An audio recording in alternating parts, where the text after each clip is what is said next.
of Yitzchak Isaac ben Ilana and of Shlomit Bas Gittel. So I want to share with you something that was one of the most,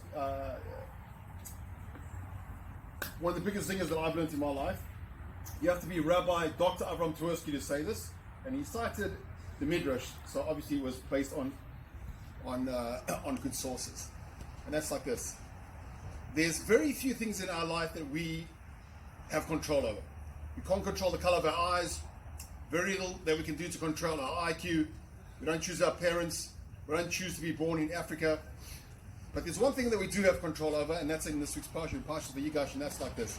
We know that Yaakov was punished for responding to Paro supposedly in a negative way when he was asked about how many days there are in his life, and he indicated that he had a very tough life. So if you count, it seems like 33 words, but the truth is that the 33 words weren't the response from Yaakov. We start counting at the beginning of the question from Paro. So Rabbi Twersky said, in citing the Midrash, which is quoted in the Das Zakanim, that there's two ways to look at everything. He could have said that, it's been tough, but look, I survived Lavan, I survived Esav, Yosef is alive. As we self-help people talk about, if you change the way you look at things, the things you look at change. So at the end of the day, we are responsible for our attitude. We see the next generation, Yosef, very clearly when he was in the bowels of the earth in Mitzrayim, he was the person that was going up to other people and saying, we had atzvus, and he had a smile on his face.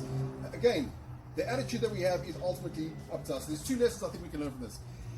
Number one, even if we can't control certain things, we have complete control of the way we perceive things, the narrative that we tell ourselves, and the most important thing that Rabbi Pliskin once told me, best book, he said, he's ever written is self-talk.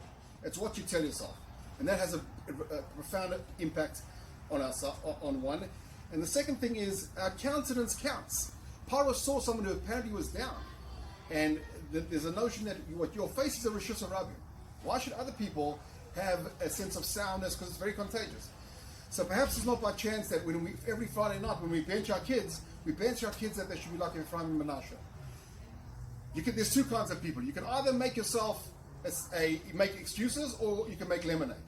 These are the grandchildren of Yaakov. They grew up outside of Eretz Yisrael. They grew up, and they turned out to be the people that we bench from. So I think the lesson is that at the end of the day, the way we see the world is up to us. The way we develop our own narrative. And Shlomo Gerwitz knows very well, our faces are Rishus Harabim. We should hopefully take these things to heart and know that it's contagious. Our attitudes and our countenance. And Be'ez Hashem, we should have a smile as we navigate through the weeks of winter and the months and years ahead.